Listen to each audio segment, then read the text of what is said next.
Gerry, how are you? I'm good. Yeah. How's it being in Portugal? It's wonderful being here. You know, I've been to Portugal twice before, once to Peniche and then to this area, Ericiera, and I love both of them. And wonderful country, beautiful people, a lot of aloha here. Yeah. You know, very welcoming people that make you feel at home. Yeah.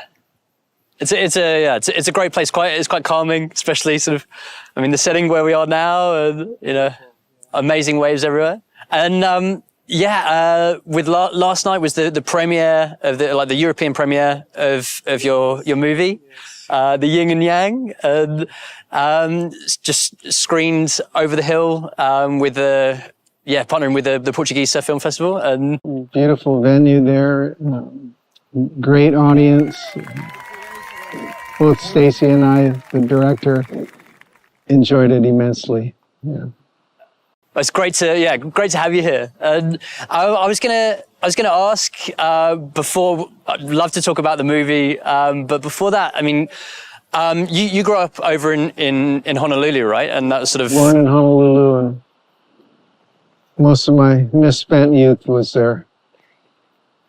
And would you say, was it around? It was Waikiki. That was kind of, you were sort of what, 8 or 9, and your parents would take you down. Well, I mean, you know, not long after I was born, they were already taking me to the beach, because my parents both loved the beach. They were both great swimmers, and they weren't surfers, but obviously the beach was Waikiki. And, you know, in the 1950s, it was before statehood. Tourism wasn't big yet, so Waikiki was about as beautiful a place as one could be. The local people often referred to Waikiki as simply the beach, as if there were no other. And, you know, that was it. When someone said, "Are you going to the beach?" it automatically implied, "Are you going to go to Waikiki?" And you know, yeah, everyone did. We did. Every day after school, all day on the weekends, from when, you know, we were little kids. I mean, we have many family pictures of me, you know, just an infant even, on the beach there. And it was a beautiful time. And would you say, I mean, was that when you caught the bug, or it kind of happened like? Well, were you kind of getting pushed into waves at the beginning, or like? You know, surfing was happening offshore there, yeah. And where we went to the beach, it was an area of Waikiki known as Queen's Surf. Apparently, that's where the Queen liked to spend her time. And one of the popular surf breaks just outside of there is called Public Baths. And, you know, the surfers were out there riding the waves, and they were a joy to see. And then just down from there towards the main beach at Waikiki was what they called the Wall. And that's where all the kids rode the pipo boards and body surfed. And you could walk out to the end of that wall, and they were just right below you. So, you know, watching everyone having fun in the waves was very attractive, and, you know, we wanted to try it. It wasn't until I was 10 years old, my younger brother was 8, that my mom took us to go surfing. And, you know, that was the beginning, and I never looked back. And what were you riding back then? Was this kind of these were longboards. Just That's all there was. 9 foot kind of, or bigger? Probably bigger than that, yeah. 9 foot would have been a small board then. So just to handle that kind of, that size of board, I mean, you kind of... Well, you know, when we finally had surfboards, my brother and I were so young and small that to carry them, our arms weren't long enough to go around the middle of the board. So one would carry the noses and the other would be in back carrying the tails, where, you know, the boards were narrower. And that's how we would get to the beach. There was a couple of people doing that yesterday. I remember you pointing that out to Stacy. You're like, oh, that's how we used to carry the boards. And those are old guys, but I guess their arms weren't long enough either. And like then, I mean, with all that happening, and like, when did you like start surfing around like Ala Moana Bowl, and like, was that like a lot later? Was that kind of like around sort of high school? That was in high school. Okay. Yeah, you know, because surfing was easy. We were always at the beach anyway, and it looked so fun that, you know, you had to try it, and then once you did, you just wanted to do it again and again. And you know, eventually we got our own surfboards, which is obviously the first big step for any surfer.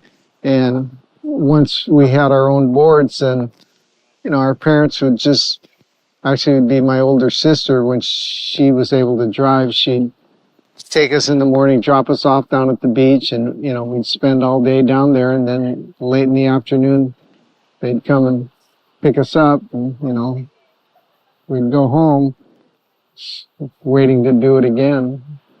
And it really wasn't until I was in college that I started to get really serious about surfing. Before that, it was more just recreational. It was more social. It was something you did with your friends. And, you know, you had no idea what the tide was, what the swell was. You just went to the beach, and whatever was there, you paddled out and went surfing, you know, and mostly you just talked to each other out there in the lineup, and that was the extent of the surfing experience at that time. And that's all we thought it was, you know, and it wasn't really until we started noticing the better surfers and watching what they were doing that, you know, it made us, oh, maybe if we practice a little more, you know, we can do that like they are. And we didn't have a lot of ambition because, you know, there wasn't any such thing as professional surfing. I mean, obviously there were local surfing events, surf contests, you know, and stuff like that. But I mean, forever, we never entered any of those because we never figured we were good enough to compete with the guys that were in it, who had been surfing, you know, longer than us and were already pretty good surfers. So it was a long process. And like I said, you know, I never even thought about surfing in a serious way until I was actually in college in California. Who did you look up to, or who stood out back then when you were growing up? Well, all the older surfers, you know, I mean, and some of them were just only a few years older than me. I mean, Fred Hemmings was just in the class ahead of me in high school, and he was already a champion, you know, junior champion surfer. One of the greatest surfers that we all admired he was about 5 years older than us. So he was already, by the time we were in high school, he had already graduated. But we'd see him down at the beach, and, you know, everybody talked about him. There's a fellow by the name of Paul Strow, and he was just a beautiful, elegant, graceful surfer. And he was one of the members of the Duka Hanamoku surf team. So he was, and, you know, when we became friends later on, I'd ask him about those days that he spent with the Duke, because he was like the Duke's... like his protege sort of thing? Well, you know, assistant. Yeah. And they would go to these, you know, meetings or gatherings, and the Duke would have his sunglasses on, and, you know, he'd look at Paul, and Paul knew what he was going to do. You know, he'd sit there and go to sleep. And then when someone would ask him a question under the table, Paul would nudge him, and they had a signal, and it was what the answer to the question was, because the dude never heard the question. He was asleep.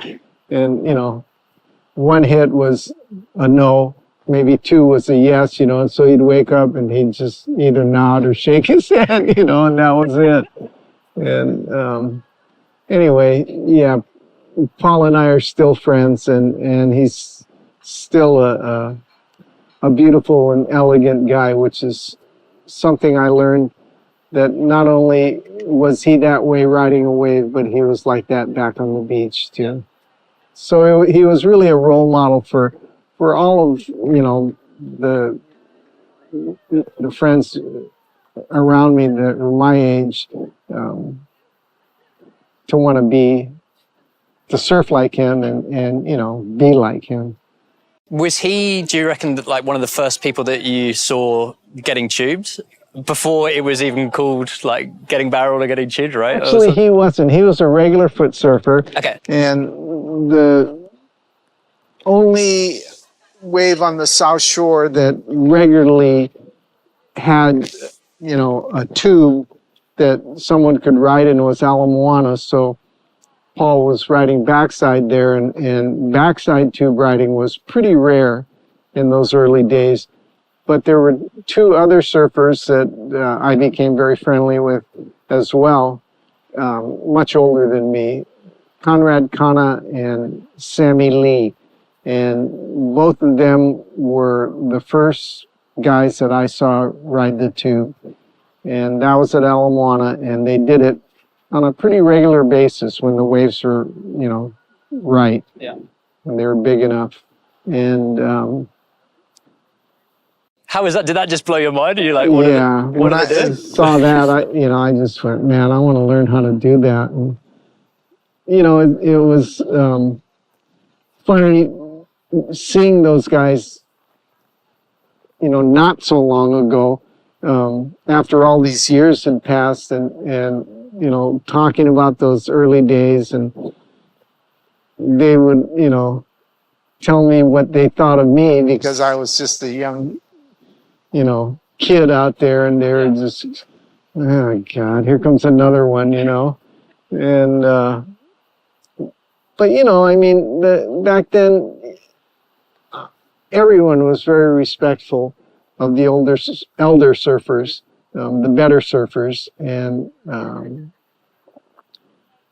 obviously they remembered that part too. So that was, the reason that a friendship grew out of it, as, I got older and wasn't such a kid anymore. And, of course, they were getting older too, and their surfing careers were, slowly coming to an end. But just recently, I lived in Central Oregon for the last 30 years, and Sammy Lee's son has moved there. And we snowboard together quite often. And of course, he's much younger than I am. So he came a long time after his father's surfing career. And, he and I would tell him about all the stories times, about his dad. Yeah, that, I got to spend with his dad when his dad was in his surfing prime. And, what a great surfer he was. And he loved to hear those, because his dad, and I think most surfers of that generation in Hawaii are very humble. I mean, they never talked about themselves. They never bragged, or, and like I said, surfing wasn't, they were definitely serious about their surfing while they were doing it, but surfing wasn't a thing like it is today, that people look at it as almost a job. Yeah, it's like, this is going to be my career, and I've got to get all the shots and everything, right? Yeah, and there was that. nothing like that at all. They had no ego at all about their surfing. They just went out there and rode the waves, and they were very good at it. And, you know, everybody knew that. And so when they were catching a wave, everybody just went, yeah, go, you know, we want to watch. And it was a beautiful thing. And it would be okay if there was more than one person on the wave, and that wasn't like... Absolutely, you know, it was not, there was no such thing as dropping in. Yeah. You know, you rode the wave together and, you know, had fun doing it. Did that only come in when the crowd started? It did. It wasn't really a thing until, you know, almost in the 1980s, the late 70s, 1980s. So even in the shortboard revolution, it wasn't like Not a at thing. first, because Okay. there weren't that many guys. You know, there were, obviously, things were starting to change.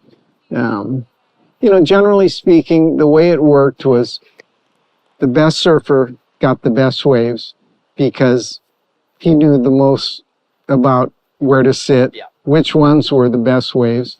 And everybody respected that and actually admired that because they would hope to learn by watching him. And so when that guy went for a wave, everybody, you know, went... Step back. Yeah. But they'd be on the shoulder kind of just watching, right? And sort of seeing what they were see doing. what the guy was going to do. And after that, you know, then everybody took turns and everybody knew whose turn it was. Yep. And so there was never any tension in the lineup, you know, like there is today. There was no such thing as localism. Surfing was a very welcoming sport. And, you know, I've thought about that so much as surfing has grown of why has the lineups become so tense?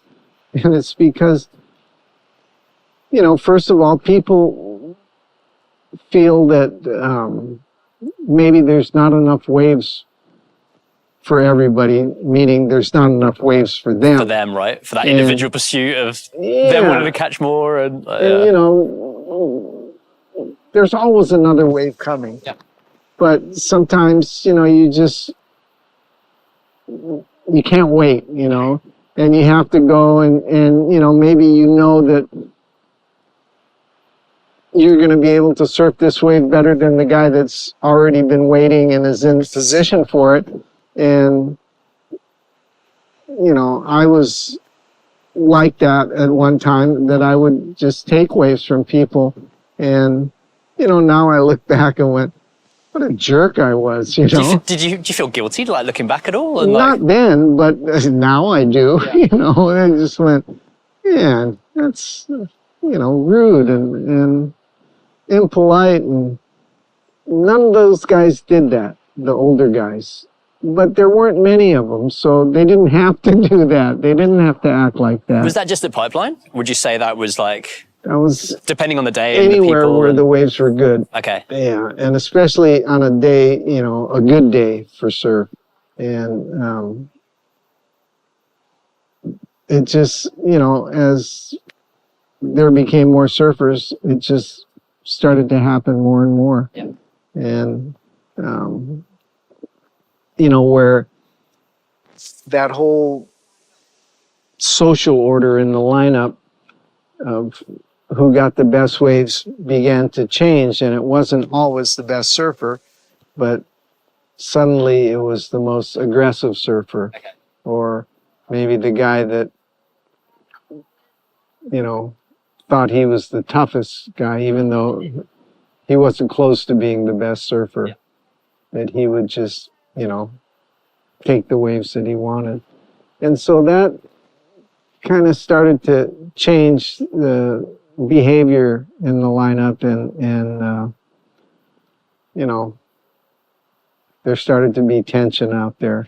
Would you say there was tension when you were studying in California? Was it a different vibe over there than to Hawaii? Or... Yeah, I mean, you know, if it was crowded and the waves were good, there was always guys that, you know, were not happy when someone new showed up. And, you know, that's just the way people are, I guess. Eventually, you know, if you stay at it long enough, you realize, not only what you're doing, but, that it's kind of a low thing, and I don't think anybody likes to be like that when they really, see themselves acting like that. Obviously, most times they don't even realize they're doing it. They're in the moment, right? And you don't think about it. Not thinking. And afterwards, maybe if they think about it, they go, why was I like that? Yeah. And, eventually you start going, I don't want to be like that anymore. That's not a good way to be. And especially if it affects you on land as well, right? When you get out of the ocean and then you're sort of, yeah, but I mean, I don't know. If it's sort of, I don't think most people, I guess, would rather be liked than disliked. Yeah. So, nobody likes a pig in the lineup. And when did you guys, and like you and your group of friends back then, decide that you wanted to, like, you wanted to make your own board? And was it like out of necessity? Were you like, if we can't afford to buy the latest cigarette, like the new one, or you thought like, we'll just try it? This would have been, well, I made my first board in early 1968. And the reason I did that was because in late 1967, December, I had met Dick Brewer out on the North Shore at Veldsy Land surfing one day, and I was riding one of his boards that was owned by Jock Sutherland, and he asked me if I liked that board, and I go, this is the best board I've ever ridden, and I mean, Jock was kind enough to loan us, me and another friend, this board every day, and we'd drive out to the North Shore, and we'd go over to his house, and he'd go, yeah, go ahead, because he had two boards, and that was rare in itself. Most surfers had one board that they rode, in everything. And anyway, Brewer saw me riding the board, and he said, I can make you one of your own. And I was, shocked that he would say that he even knew who I was. And, of course, I followed up on it, and he said, yeah, just get a blank and come to Maui. I'm going to go over there, and I'm going to start making surfboards over there. He had recently left Bing Surfboards in California in the South Bay and was moving back to Hawaii. So Reno Abalera and I both got blanks, and, we flew over to Maui, hitchhiked to Lahaina where Brewer's shop was, and he made Reno's board, and I was waiting around, and a week went by, and then it was like, almost 10 days, and he finally made my board, and it was one of the first shorter boards of that time.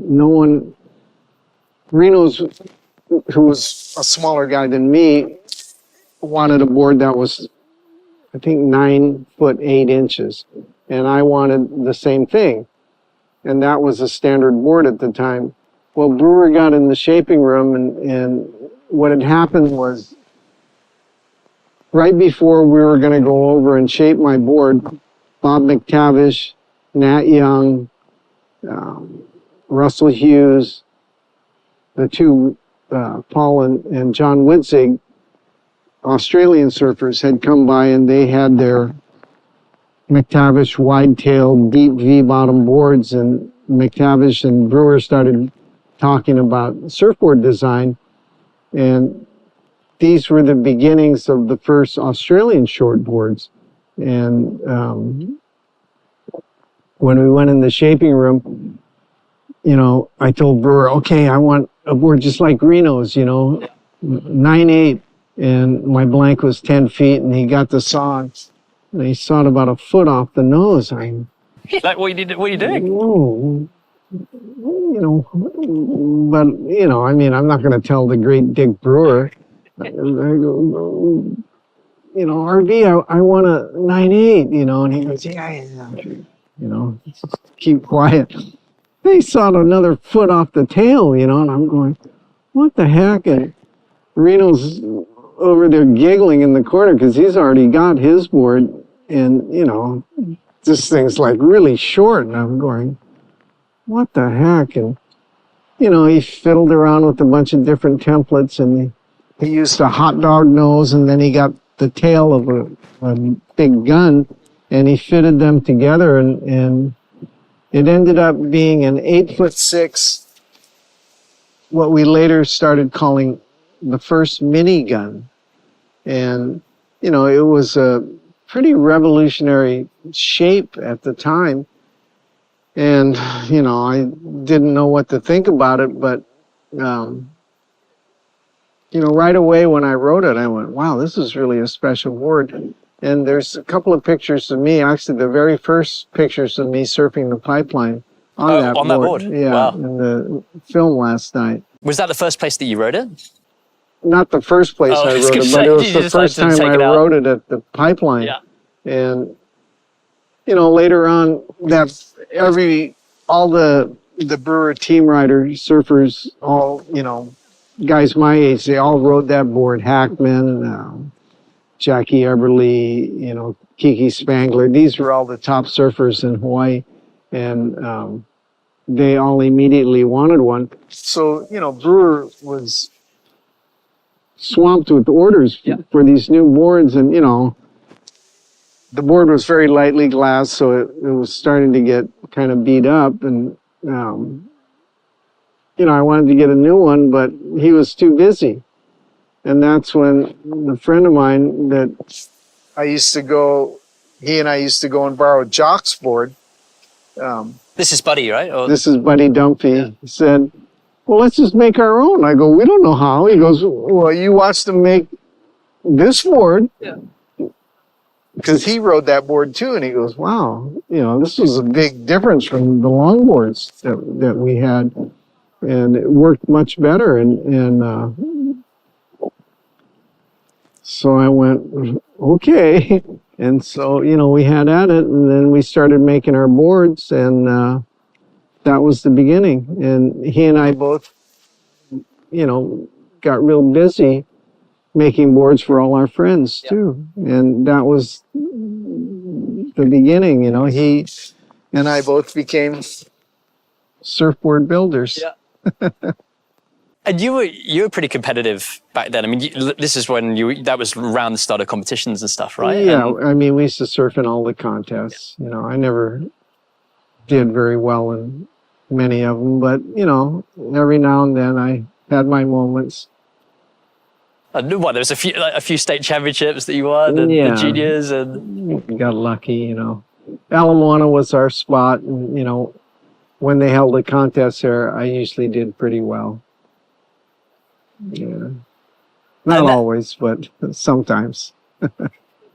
And how was that for, like, when they started holding competitions at Pipe? And well, the first pipeline contest was an event that Fred Hemmings and Randy Rarick put together, and they called it the Pipeline Masters. There were 6 guys they invited for it.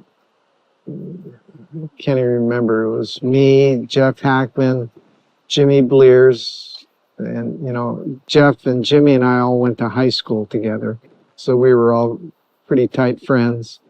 Billy Hamilton, Corky Carroll, and boy, I can't even remember who the last guy was. You know, so long ago. It's 1971, and the surf.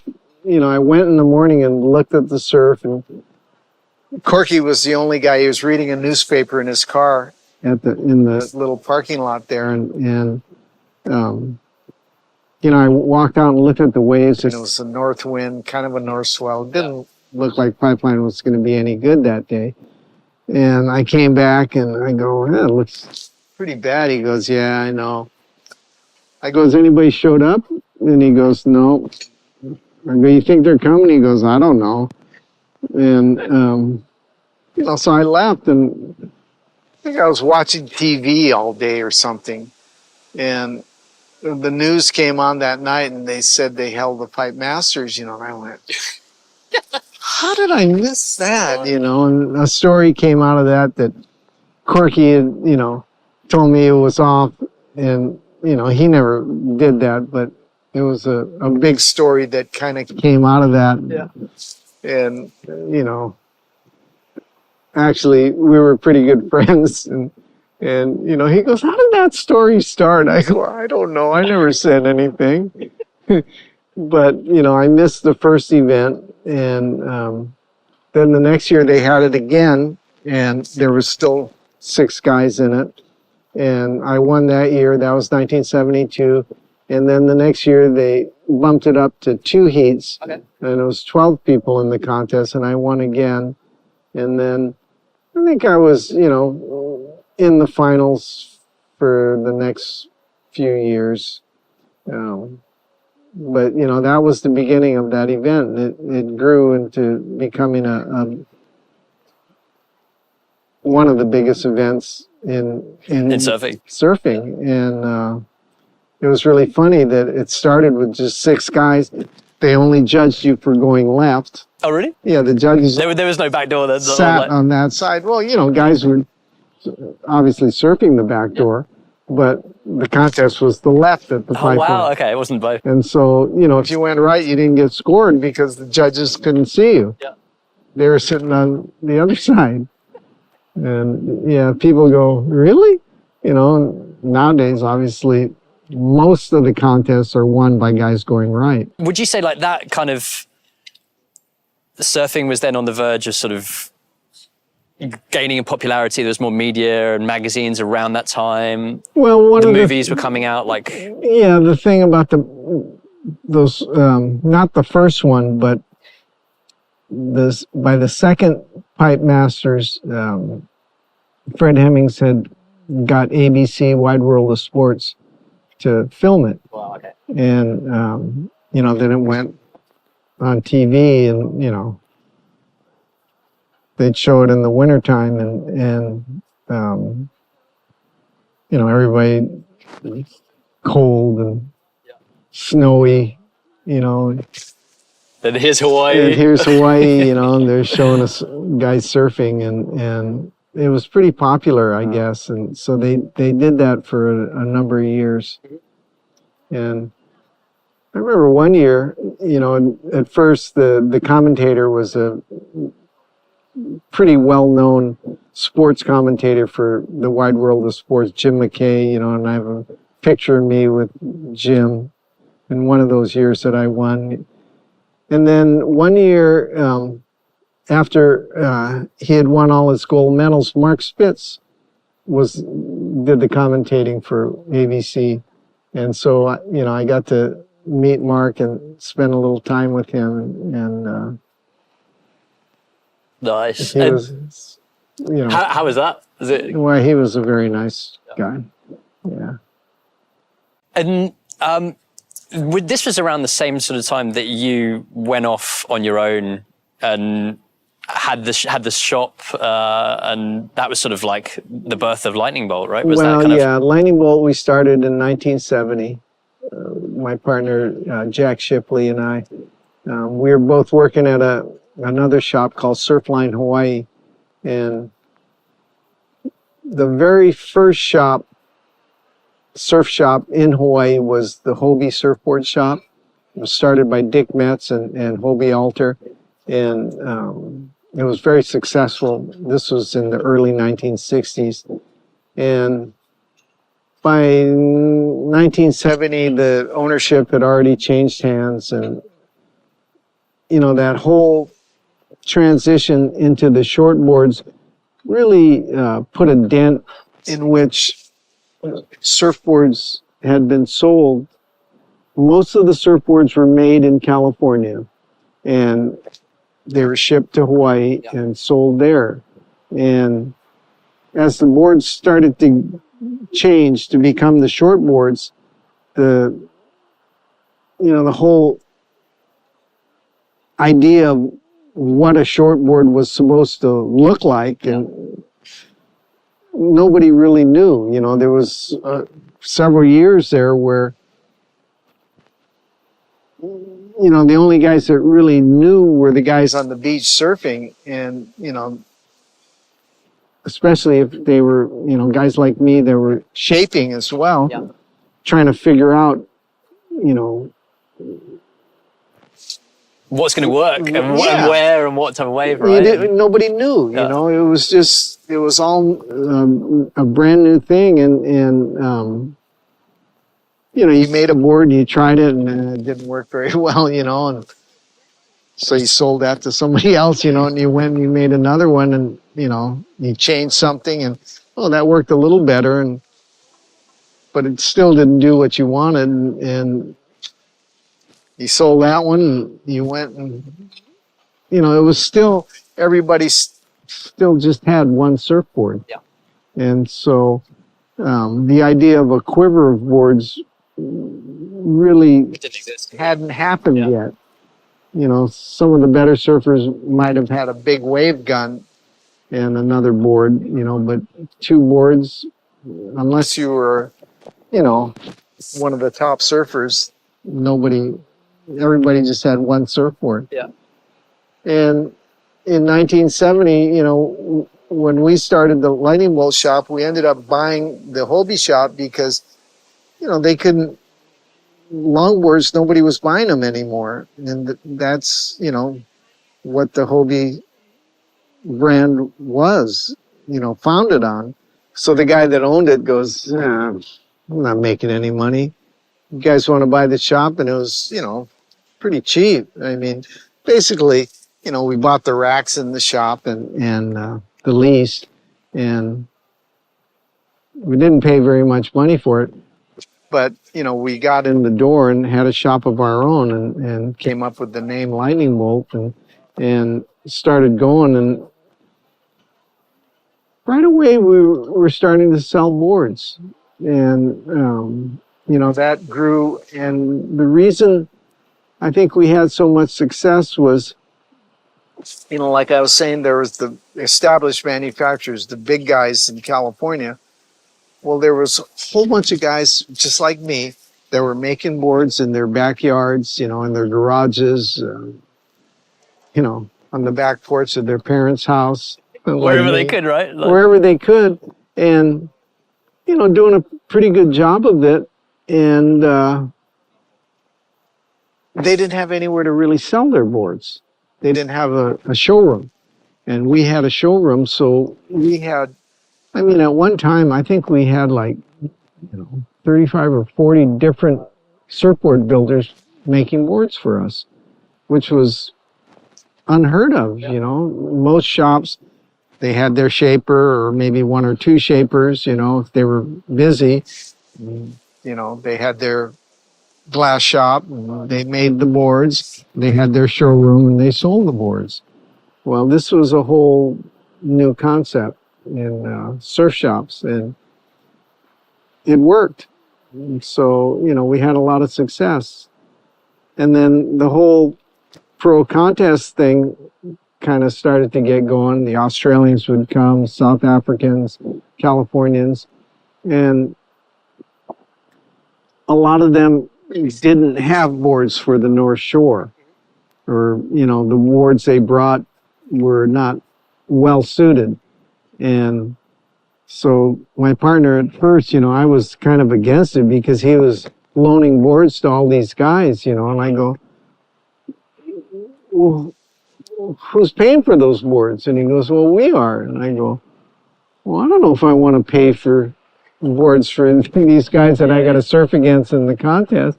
And he goes, just hold your horses. This is going to work out just fine. And I go, all right. And he was right. I was wrong. And all of a sudden, they're on covers everywhere, right? Around the every world. picture, from the North Shore is guys riding lightning bolts. And so, it worked really good for the shop.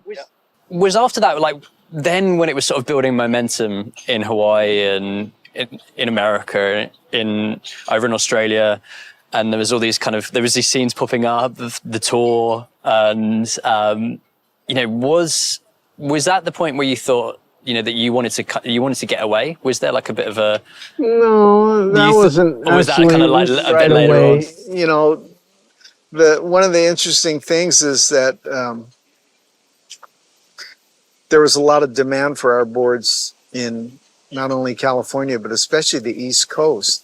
Okay. You see, the East Coast was like the unsung hero of the surfboard industry when it really started to blossom in California, because there were way more surfers on the East Coast than there was on the West Coast. And that's where the majority of the boards were sold. And that's what allowed, all those companies like Hobie, Jacobs, Gordon and Smith, Greg Knoll, Dewey Weber, Bing, all the big companies to grow big, because they had a lot of sales on the East Coast. But when the whole, surfboard design thing went to the shortboard, all of a sudden they couldn't quite keep up, because, like I said, no one knew what a shortboard was supposed to look like. And so they started losing sales, in local shops like us, like Lightning Bolt, that had surfboard builders in their hometowns, were starting to do pretty well. So we ended up going back to Hobie and talking to them, and they go, yeah, we'll make the Lightning Bolts. And so they actually made and sold quite a few. I mean, we sold a lot of boards in Hawaii. They sold many more boards than we did. Was that on like a licensing agreement with them? Okay. They pay us a royalty. And so that, gave them a lot more work than they had previously, and put all their guys back to work. And so I had a very good relationship with Hobie, who actually had moved on from the surfboard and was building the Hobie catamarans at the time. But all the same guys he had working at the shop, the Patterson brothers, Mickey Munoz,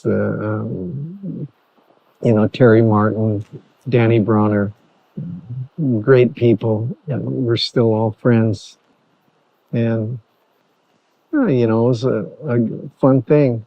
Did that give you like a bit more time then to go exploring, and well, were you sort of like the business was set up and you kind of had these agreements? We started a relationship also in Australia with Barry Bennett, who was not only a big surfboard builder in Brookvale, but he also had a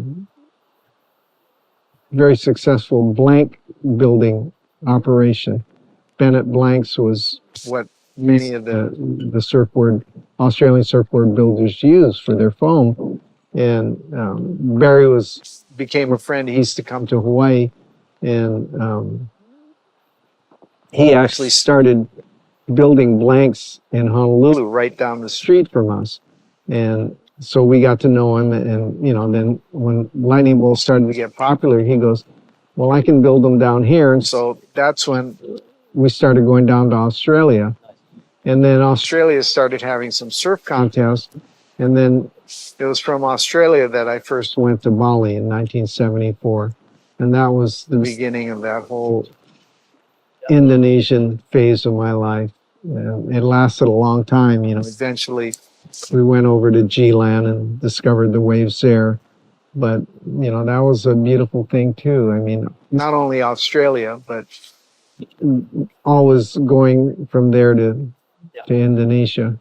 And the first time you went there, I mean, Kuta was just still tiny, right? Like a little village. It was just coconut trees. Yeah. The tourist area was on the Sanur side of the island, the other side. And that's where the hotels were. And Kuta was just very small. They had little bungalow-type accommodations they called losmans. And you know, it was great for us because it was really cheap. It was like $10 or $12 a day for, you know, a nice little room, and Yeah. they give you a bit of fruit in the morning for breakfast, and you know, some hot tea, and Enough to fuel you to go yeah, surfing all well, day. that was perfect, you know. And then you'd go to these restaurants where, you know, you can get a meal for a couple of dollars. I mean, a good meal, and then we just go surfing all day at Uluwatu, or you know, Yeah. when we got tired of doing that, we'd just surf right in front of Kuta. How was that first session at Uluwatu, the first time you paddled out there? Magic. Yeah, I mean, we couldn't believe how good the waves were. Still can't. And just the whole thing of going down through the cave, and it's just You know, it's it a was full experience, right? amazing because there wasn't anything there. There was just that little village, you know, back up in the bush there on the way to the beach, and nobody went to the beach. They were afraid of the water. You know, there was, when the tide would go out, there were the fishermen that would go down there and, you know, find lobster or shellfish on the reef, maybe, you know, catch some octopus or something, but only when the tide was out and the reef was exposed. Yeah. Nobody went in the water. And eventually you know, we'd get a BMU from Kuta and drive out there. It's a little open back truck. We could put our surfboards in and we'd ride in the back, you know, breathe the exhaust fumes the whole way out. And, you know, they drop us off out there, and it was about a 2-mile walk because, you know, it wasn't a straight trail, and Yeah.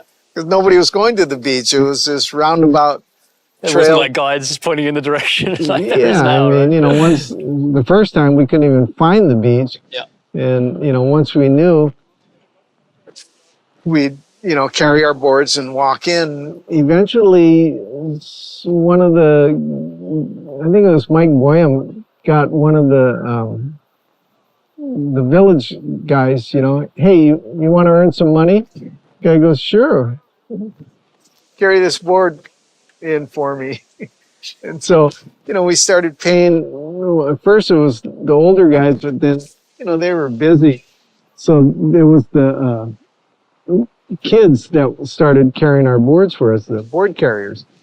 Actually, some of the board carriers used the money, you know, they saved it. They're very frugal. Well, there was no stores out there anyway, so there was nothing to spend the money on, but they saved the money, and some of them went into business, you know, and had a fleet of motorcycles to rent, and, you know, did pretty well for themselves. And you know, the last time I went to Bali, the last few times, they're all old now like me, you know. They've grown up, and I still see them, you know, and we laugh about those days. And that was it. There was nothing there. There was, you know, and we were the only guys going there to go surfing. And, you know, now you go there and there's a city on the cliff there. And it's all because of surfing, you know. So in a way, it's a little bit like here in the surfing preserve that, you know, you guys have here in Ericiera, that it's a result of surfers coming and, you know, ruining everything. And is there any, like you said, any fond memory or moment that you look back at in Indonesia, whether it's G Land or whether it's Bali? Is there anyone that sort of stands out? If you could if you could take yourself back? Yeah, I mean, There's there were probably multiple, right? so many moments, and I think the thing that really stands out in my mind is how happy the people were. And they, you know, in our estimation, they didn't have anything. You know, they didn't have shoes. You know, they lived in a pretty much a grass hut. Yeah. And, you know, they didn't have a car. There's certainly not a car. They didn't even, you know, maybe there was one motorcycle in the whole village. And they were way happier than us, you know. They were very, very content with their lives. And I realized that that's what it's all about. That you can find contentment no matter what. And that's what's important in life. And no matter where you are, right? So instead No of matter like where you are. chasing whatever the Yeah. next thing is, there's I mean, not. they weren't, out there catching these beautiful waves like we were. Eventually, the board carrier kids would, when we'd come in for our midday break, they would all take our boards out, and they didn't even have board shorts. They'd be out there surfing naked, and then they knew, when the tide went down to a certain level that we were ready to go back on. They'd all come in, and we'd get our boards and go back out, and they liked having us around, and we liked having them around. Yeah. And now, I guess, I mean, taking it up to where we're here and some talking about Ericiera and the film and production around that's been going on with Stacy for a while. How are you feeling that everything's now out? And Well, I mean, it's been a process there creating this film. And especially, with this whole COVID pandemic thing, it's wasn't the best circumstances to be trying to, show a film. But, here we are. We've got it done. I think we have a pretty good film. People seem to like it. And, it's got a few messages that I think are pretty good. So I think we're pretty happy with what we got. And it's great to now actually have that opportunity to show it around. And I was going to ask you about your snowboarding event over in Oregon. That's back on now as well. And that's... Well, not yet. Okay. That was shut down because of COVID too. I mean, at one point, not in 2021, or actually 2020 when it first began, they completely locked down the whole state. You had to stay in your house. They didn't even want anybody out. So you couldn't go to the river? Well, you could go to the market, for essential travel only.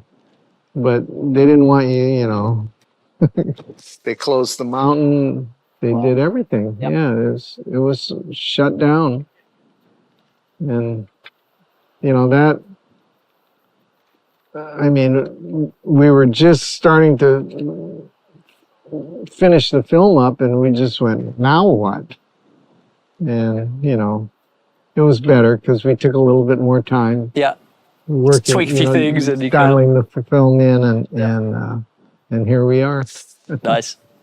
Cool. Well, Gerry, thank you so much for your welcome. time, and it's been amazing.